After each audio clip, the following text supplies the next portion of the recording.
ISF Trinamool সংঘর্ষে উত্তপ্ত হারোয়া। দেগঙ্গায় তৃণমূলের পথসভা ঘিরে ধুন্ধুমার। আইএসএফ এর মিছিল থেকে হামলার অভিযোগ।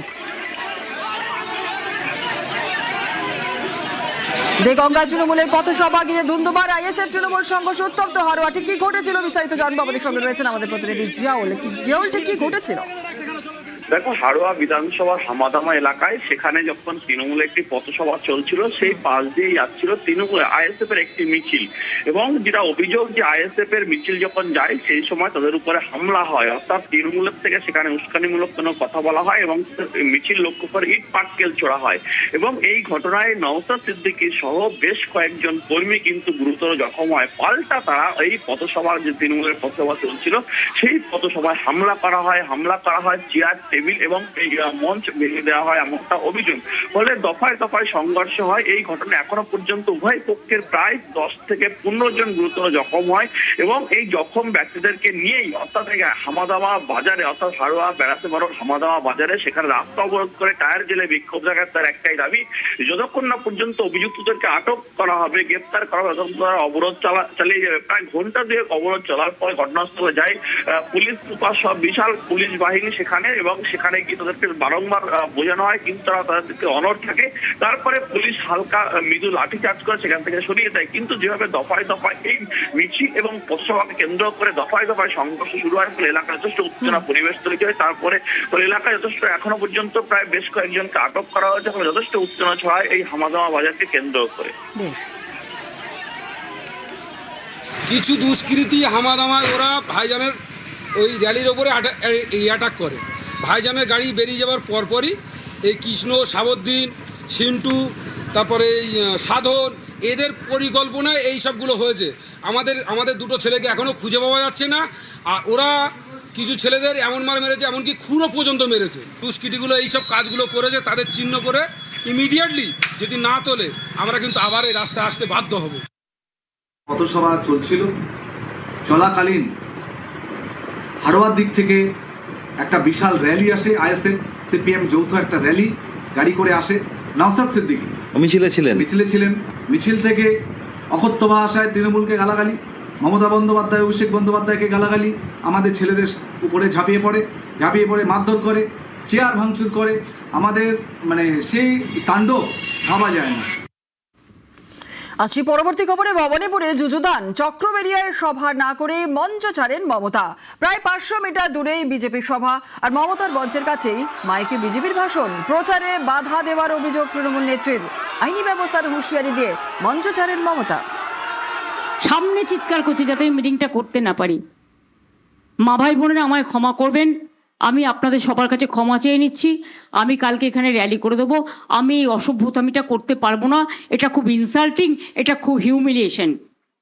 আমি আপনাদের নমস্কার জানিয়ে আমি বিদায় নিচ্ছি। আমায় ক্ষমা করবেন, যদি পারেন ভোটটা আমায় দেবেন, আমার সিম্বল নাম্বার 2।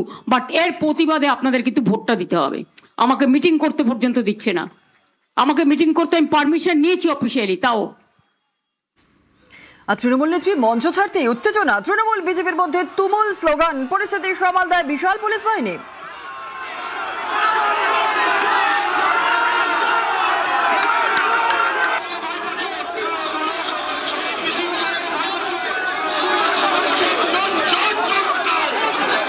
আমাদের সহ্যের সীমা যাতে পার না হয় বলে রাখলাম আপনাকে। অনেক মিথ্যা অপপ্রচার করছেন, আমরা কটু কথা বলছি না। সাবধান হয়ে যান। আপনার চমকানি, আপনার ধমকানি আমরা ভয় পাই না। বাংলার ভোটে গুন্ডাদের হুঁশিয়ারি, উল্টো ঝুলিয়ে সোজা করা নিদান শাহের। মমতার ইশারায় কেন্দ্রীয় স্বরাষ্ট্রমন্ত্রী, পাল্টা জবাব অমিত শাহের। বাংলা को बेइज्जत किया, অত্যাচার किया। আপনি কি করে দাঁড়িয়ে মিটিং এ বলছেন যে ঝুলিয়ে দেওয়া হবে পা উপরে আর মাথা নিচে? আপনি হিংসার কথা বলছেন, সন্ত্রাসের কথা বলছেন, কিন্তু আমি জানি কোন ব্যবস্থা এদের বিরুদ্ধে কেউ নেবে না। কিন্তু লয়ার যারা এখানে আছেন তাদের বলবো, ভিডিও আমার কাছে আছে, আমি দেবাঞ্জনকে দিয়েছি, কেস করবেন। এটা ইটস এ ক্রাইম। এ কথা হোম মিনিস্টার বলতে পারে না, আমি যেমন বলতে পারি না, অন্যরাও বলতে পারে না। আইন সবার জন্য এক। हर बार मतदान के वक्त ये दीदी के गुंडे आपको सताते हैं ना भाई। मैं आज कहकर जाता हूँ दीदी के गुंडों को 29 तारीख को घर के बाहर मत निकलना। 29 तारीख को घर के बाहर निकले तो 5 के बाद उल्टा लटका कर सीधा कर दे। आज दीदी बड़ी नाराज हो गई मुझसे कि अमित भाई गृह मंत्री होकर गुंडों को धमकाते हैं। अरे दीदी, तो गुंडों को क्या प्यार करूं मैं? अभी तो सिर्फ धमका रहे हैं। सुधर जाओ वरना आपकी जगह जेल की सलाखों के पीछे है, जेल की सलाखों। প্রথম দফায় ভোট দেওয়ার হারে এগিয়ে মহিলারা, অর্থাৎ মোট পুরুষ ভোটারের যত শতাংশ ভোট দিয়েছেন তার থেকে মোট মহিলা ভোটারের ভোট দেওয়ার হার বেশি। এতে কার লাভ কার ক্ষতি জানা যাবে 4 মে।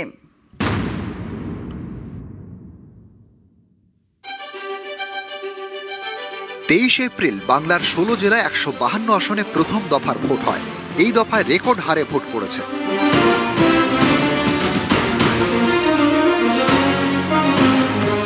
ভোটের হার 93.19%। আরও একটি তথ্য অনেকেরই নজর কেড়েছে, সেটা হলো পুরুষদের থেকে মহিলা ভোটারদের ভোট দেওয়ার প্রবণতা বেশি। নির্বাচন কমিশনের তথ্য অনুযায়ী প্রথম দফায় 16 জেলায় মোট পুরুষ ভোটারের সংখ্যা 1,84,99,579। এর মধ্যে ভোট দিয়েছেন 1,70,81,849 জন, অর্থাৎ মোট পুরুষ ভোটারের 92.33% ভোট দিয়েছেন। প্রথম দফায় মহিলা ভোটারের সংখ্যা 1,75,77,260। ভোট দিয়েছেন 1,65,40,065 জন, অর্থাৎ মোট মহিলা ভোটারের 94.09% ভোট দিয়েছেন। অর্থাৎ মোট পুরুষ ভোটারের 92.33% ভোট দিয়েছেন, আর মোট মহিলা ভোটারের 94.09% ভোট দিয়েছেন। প্রথম দফায় 16 জেলার মধ্যে 14 জেলাতেই দেখা গিয়েছে মোট মহিলা ভোটের যত শতাংশ ভোট দিয়েছেন সেটা পুরুষদের থেকে বেশি। এতেই স্পষ্ট 23 এপ্রিল মহিলাদের মধ্যে ভোট দেওয়ার প্রবণতা ছিল পুরুষদের তুলনায় বেশি।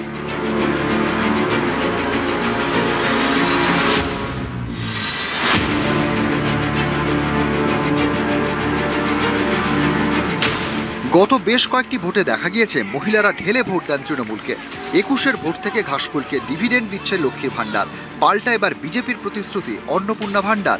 লক্ষ্মীর ভান্ডারে মেলে মাসে 1,500 টাকা করে। বিজেপির দাবি তারা ক্ষমতা এলে মাসে 3,000 টাকা করে দেবে, অর্থাৎ একদিকে 1,500 টাকা যেটা মহিলারা মাসে মাসে হাতে পাচ্ছেন, আরেকদিকে 3,000-এর প্রতিশ্রুতি। এই পরিস্থিতিতে এবার মহিলা ভোট কোন দিকে? কমিশনের তথ্যে স্পষ্ট, মহিলারা প্রথম দফায় ঢেলে ভোট দিয়েছেন, কিন্তু সেটা কোন ফুলে? উত্তর মিলবে 4 মে। নিউজ 18 বাংলা। টালিগঞ্জে রোড শো অমিত শাহর। টালিগঞ্জ ও যাদবপুরের প্রার্থীর হয়ে প্রচারে কেন্দ্রীয় স্বরাষ্ট্রমন্ত্রী। রানীকুটি থেকে শ্রীকলোনি পর্যন্ত রোড শো অমিত শাহর। তৃণমূলের শাসনে মানুষ ক্ষুব্ধ, বাংলায় পরিবর্তন নিয়ে আশাবাদী অমিত শাহ। News 18 Bangla exclusive Amit Shah. কেন্দ্রীয় স্বরাষ্ট্রমন্ত্রী অমিত শাহ তিনি একেবারে টালিগঞ্জ এবং যাদবপুরের বিজেপি প্রার্থী তাদের সঙ্গে রোড শো করছেন। এই মুহূর্তে कितना अच्छा रिस्पांस मिल रहा है इधर? बहुत अच्छा, आप ही देख लीजिए कैसा रिस्पॉन्स है। ये जो फर्स्ट पोलिंग जो रेशियो है उसमें 93% वोट मिला, वोट परसेंटेज है। तो ये वोट परसेंटेज कोई बोल रहा है SIR के लिए हुआ है, कोई बोल रहा है ये नेचुरल परसेंटेज है जो हिस्ट्री क्रिएट किया है। ये ममता के खिलाफ गुस्से का पोलिंग है और 4 तारीख को दीदी जाने वाली है। कितना रिस्पांस मिलेगा आपको, क्या लग रहा है? पूरे पैन बंगाल में ममता के खिलाफ भयंकर गुस्सा है और सबको आशा है कि मोदी जी बंगाल को सुधारेंगे। आप लोग आशावादी हैं बंगाल के लेकर? मैं नहीं, बंगाल की जनता आशावादी है।